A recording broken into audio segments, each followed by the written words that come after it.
ये क्या लग रहा है अभी अभी तो इतना अच्छा लग रहा है।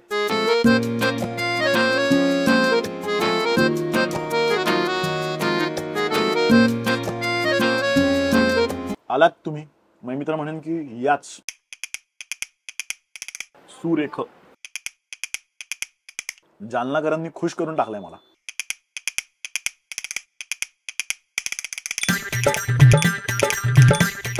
नमस्कार मंडळी, welcome back to Sukirt ji. Maharashtra food tour आपल्याला घेऊन आलेली आहे गुलाबाच्या फुला आता जालन्याला चला। सॉरी म्हणजे जालना म्हणल्यावर मला तो रॅपच आठवला। तर आपला मराठवाडा दौरा चालू झालेला आहे। पुण्याबाहेरचे जे लोक मला पुणेरी टोमणे मारत होते आणि म्हणत होते की तुम्ही फक्त पुणे आणि पश्चिम महाराष्ट्रच कव्हर करता, त्यांना मला सांगायचं की आपला मराठवाडा दौरा चालू झालेला आहे आणि छत्रपती संभाजीनगर नंतर आपण आलेलो आहोत जालन्यात। आणि जालन्यात लई इंटरेस्टिंग स्पॉट्स आहेत। बरं, इथल्या डायरेक्ट स्पॉट्सला इतिहासच आहे। 100 आणि 150 वर्ष जुने स्पॉट्स आहेत। ते कुठले आहेत आपण बघूयात, चला।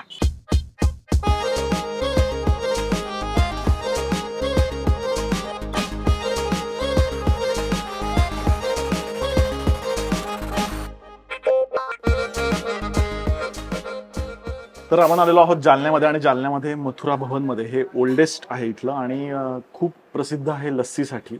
आणि इथे आम्ही विचारलं की काय काय इथे छान मिळतं, तर त्यांनी सांगितलं की लस्सी मिळते, कलाकंद आणि बासुंदी सुद्धा मिळते। आणि गुगलमध्ये पण खूप जास्त रिव्ह्यूज यायचे आणि कमेंट्समध्ये पण मला खूप लोकांनी सांगितलं होतं की जालन्यात जर गेलं तर हे मस्ट आहे इथे येणं। तर मुख्य बाजारपेठेमध्येच आहे, ॲड्रेसची लिंक आम्ही डिस्क्रिप्शनमध्ये देऊच। तर आता गोष्ट अशी आहे की लस्सी हा प्रकार मला फारसा आवडत नाही, कारण मला दूध मलाई किंवा साय हा प्रकार फारसा आवडत नाही। पण तरी तुमच्यासाठी मी घेतले, मी फक्त वरवरची टेस्ट करेन, मलाई मी नाही खाऊ शकत। बासुंदी प्रकार आवडतो आणि कलाकंद सुद्धा आवडतो, तर तिन्ही गोष्टी आपण ट्राय करूयात म्हणजे सांगूयात।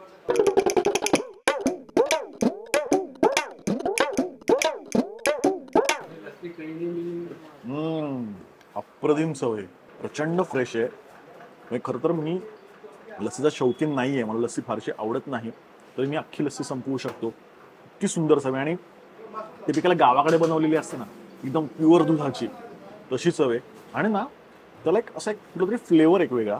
त्यांना मी विचारलं की काय फ्लेवर टाकलाय का, त्यांनी सांगितलं की नाही, बासुंदी, दही, त्याच्यावर लस्सी आणि त्याच्यावर परत मलाई, तर ते सगळं कॉम्बिनेशन एकत्र झाल्यामुळे त्याचा एक वेगळा गोडवा तसा एक येतो, सुरेख। आता बासुंदी ट्राय करतो। बासुंदीचा स्टँडर्ड आपला हाय आहे, कारण आपण वाडीची पण बासुंदी खाल्ली आहे।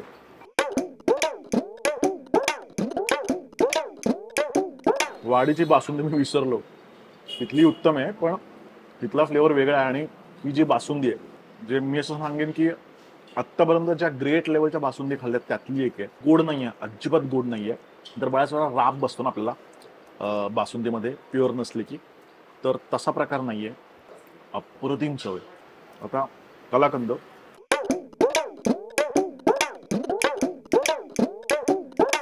तर हलकी वेलची आहे कलाकंदामध्ये। बासुंदीचं सॉलिड व्हर्जन खाल्ल्यासारखं वाटतंय। सुरेख, कलाकंद सुद्धा सुरेख, म्हणजे तीनही गोष्टी टॉप क्लास। हा, अशी लस्सी, अशी बासुंदी आणि असा कलाकंद कुठेच खाल्लेला नाही। म्हणजे खास छत्रपती संभाजीनगरवरनं तुम्ही हे खाण्यासाठी जालन्याला आलात तरी वसूल होईल तुमची ट्रिप, या दर्जाचं आहे। ये होटल अराउंड 125 ईयर्स हो गए इसको। मैं तीसरी पीढ़ी हूँ अभी यहाँ बैठने वाली। अच्छा, हाँ, इसके पहले दादाजी, पिताजी, अभी मैं। बाय द वे 125 वर्ष जुनं आहे हे। आणि त्यांच्या मते की 125 वर्ष त्यांना माहिती आहेत, त्याच्या आधी असू शकतं, म्हणजे 150-200 वर्ष जुनं ठिकाण आहे। तर इथेच आधीपासून रबडी म्हणजे बासुंदी, लस्सी सगळं इथेच मिळायचं।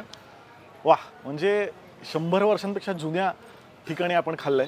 आता पुढचं पण असंच आयकॉनिक स्पॉट आहे, बघूयात कुठलं आहे।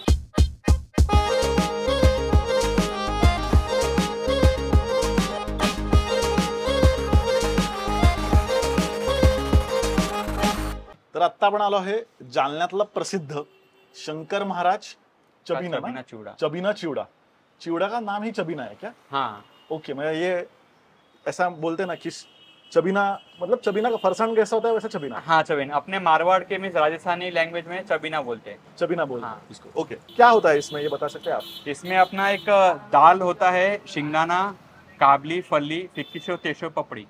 ओके, हाँ। और ये सब मिक्स होके हाँ, ये सब मिक्स होके बनाते हैं। ओके, और ये किसके ऊपर या कब खाते हैं या ऐसे कुछ इसका नहीं? ऐसे कुछ नहीं, अपने स्नैक्स टाइप में अच्छा। साइड में कभी भी। हाँ,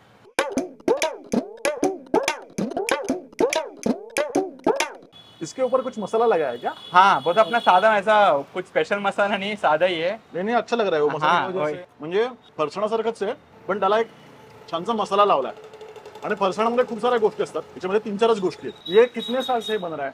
अपना एक 150 साल पुराना है। आपके कौन दादाजी या? हाँ, मेरे दादाजी बचपन में थे जब जालना आए थे, वो पाली डिस्ट्रिक्ट से, हम्म, राजस्थान पाली मारवाड़ में, तो अच्छा. उन्होंने स्टार्ट किया था। अच्छा, वा.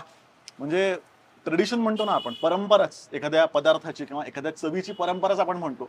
तसाच प्रकारे छबिना चिवडा आयुष्यात पहिल्यांदा खाल्ला. चटकदार चिवडा असं मी नक्कीच म्हणेन. थोडा घरी पण घेऊन जायला पाहिजे. आहा, एकदम चटकदार होता छबिना. तर छबिना नाव खूप डेंजर आहे बरं का, की छबिना आणले तर 3-3 छबिने पॅक करून घेतलेत. आणि मला विशेष या गोष्टीचं वाटतंय की म्हणजे जालन्यासारख्या निम शहरात किंवा गावामध्ये 125 वर्ष 150 वर्ष दुकान आहेत की म्हणजे पिढ्यानपिढ्या ते त्यांची चव म्हणजे पुढे नेत आहेत अजून. तर असं वाटलंच नव्हतं की इथेही वेगळ्या पद्धतीचं फूड कल्चर असेल.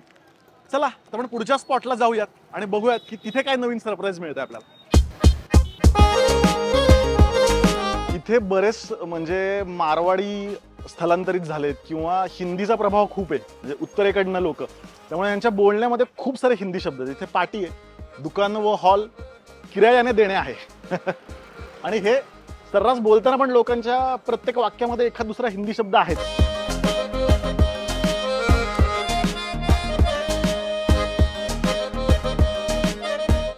तर हे मामा पेढा इथला फेमस आहे. ऑफकोर्स पेढाच, नावातच मामा पेढा आहे. आपण खूप ठिकाणी पेढे खातोय, म्हणजे वेगवेगळ्या फ्लेवरचे एकदम जुने. हाही जुनाच स्पॉट आहे पण हा रेनोव्हेट केलाय वाटतं त्यांनी. तर मामाचा पेढा खाऊन बघूया आपण कसा आहे. कितने साल से आपने? 58 सालों से है। 58 वर्ष. हाँ, आपके कौन मतलब जनरेशन से? सेकंड जनरेशन है, थर्ड Second. आएंगे अभी। हाँ, अच्छा. और ये अपना क्या खासियत है पेढे की? म्हणजे म्हणतात की फक्त दूध आणि साखर आणि वेलची, बाकी काही घालत नाही, आणि भाजण्याची कला आहे. कला. आणि थोडंसं म्हणलं तसं डार्कर व्हर्जन म्हणलं की थोडंसं डार्क आहे. येस, खाऊन बघूयात आपण. खूप प्युअर चव आहे आणि हलकासा स्मोकी फ्लेवर आहे, किंचित जास्त भाजल्यामुळे. आणि तो म्हणतात ना की जाणून बुजून तसं त्यांनी ती चव ठेवली आहे. म्हणजे हेही कारण आहे की जास्त भाजल्यामुळे चव तर येतेच, पण जास्त टिकतो सुद्धा पेढा. मामा नाम रखने का कारण क्या है? मामा नाम रखने का कारण ऐसा है कि हमारे जो पिताजी आए थे, वो हमारे बुआ जी के पास आए थे, मतलब उनके सिस्टर के। अच्छा. तो पहले के टाइम पे कैसा है, जो मोहल्ले में रहते थे वहाँ मामा एक मामा. बोलना चालू किए तो सभी मामा मामा बोलते। जुलै महिना आहे पण वाटतंय का बघा, असा बारीक पडतो पाऊस, अगदी मोजून 1 मिनिट आणि मग थांबतो. ते म्हणले की इथे कधीच जास्त पाऊस पडत नाही. कोर्स हा सगळा दुष्काळी भाग आहे, त्यामुळे पाऊस नाही पडत, पण वातावरण एकदम प्लेझंट आहे. त्यामुळे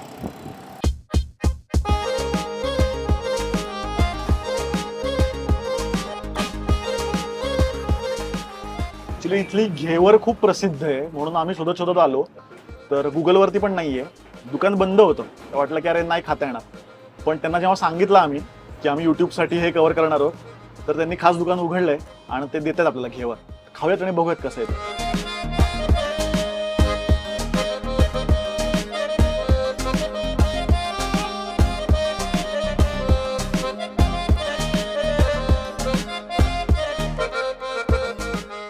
तर आपण खूप जुन्या ठिकाणी आलोय आणि याचं नाव आहे आनंद. पण याच्या आधी म्हणजे जवळजवळ हे म्हणतात की 150-200 वर्षांपासून यांचे आजोबा पणजोबा बनवत होते. वेगवेगळी नावं होती, पण आनंद स्वीट मार्ट म्हणून नंतर हे एस्टॅब्लिश झालं. इथला प्रसिद्ध आहे घेवर. तो घेवर आप बता रहे थे कि उसकी स्पेशलिटी जो रहती है घेवर की, जो जाली आती है वही कला रहता है ना उसका, जो कला वही रहता है। तो कैसा जाली बनने का क्या मतलब रहता तो पहले कढ़ाई में घी और पानी एक करना पड़ता है, है? Right, okay. फिर वो पानी घी पीने के बाद में उसमें थोड़ा थोड़ा मैदा डालना पड़ता है। 1 किलो मैदे में कम से कम 4 लीटर पानी डालना पड़ता है। ओ, ओके. अपनी कड़ी होती है ना, कड़ी बनाते हैं ना अपन, छाछ की कड़ी, उतना पतला बनाना पड़ता है वो मैदा घोल, और वो पानी दम दम से कढ़ाई में छोड़ना पड़ता है। अच्छा, ओके. तो बूंद बूंद में जैसा वो मैदा गिरता है, पानी उड़ते जाता है और वो उसकी जाली बनती है। और कितने साल से आप यहाँ पे हो? हमको तो यहाँ 170 साल हो गए। 70 साल. 170।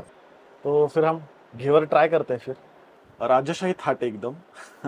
ज्या गोष्टी समोर आहेत माझ्या. आणि तर घेवर असतो, घेवरमध्ये पाकात त्याने आधी तो छानपैकी बुडवला, तर त्यामध्ये पाक उतरू दिला आणि मग त्यानंतर त्याच्यावरती छानपैकी रबडी आणि सुकामेवा त्यांनी टाकलेला आहे. आणि हा जो घेवर आहे त्यांनी सांगितलं की तुपामध्ये तळला जातो, डालड्यामध्ये किंवा तेलामध्ये नाही.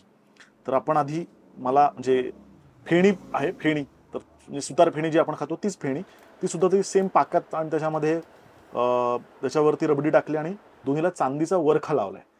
तो इतकं छान टेम्पटिंग दिसते. तर आपण तोडून पहिल्यांदा घेवर खाऊयात.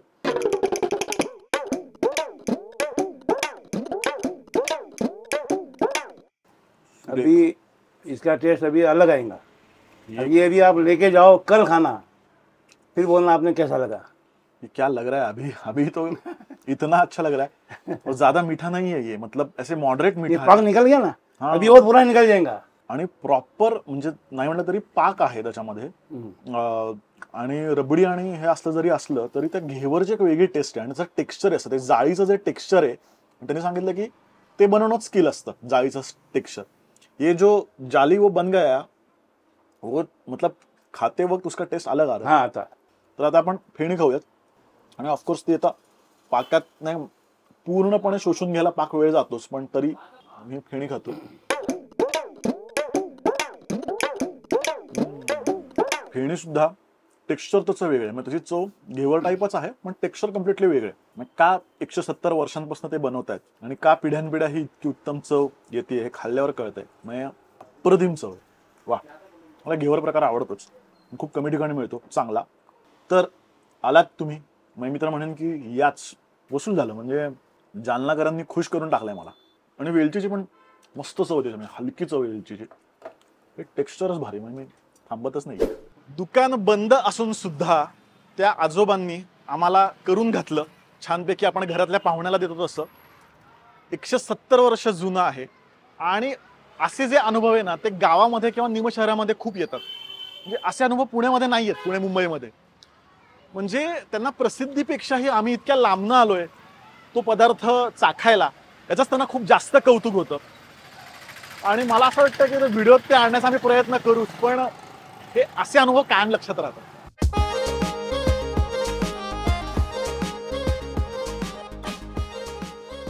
अरे यार, तर नेमकं बंद आहे. आम्ही इथं आलो होतो की जय बाबा मूग पुरी सेंटर, म्हणजे पुरी आणि मुगाची भाजी मिळते, त्याचबरोबर दाल पकवान पण आहे, मालपुरी सुद्धा मिळतं. म्हणजे ऍक्च्युली हे सगळे सिंधी आयटम्स आहेत आय थिंक, आणि ते इथे मिळतात. आणि 1965 पासून आहे हे. इथे आल्यावर कळतंय की हे दुपारी 2.5 तास बंद झालंय. मला वाटलं की स्नॅक्स सेंटर आहे म्हणजे उघडं असेल, पण नाहीये.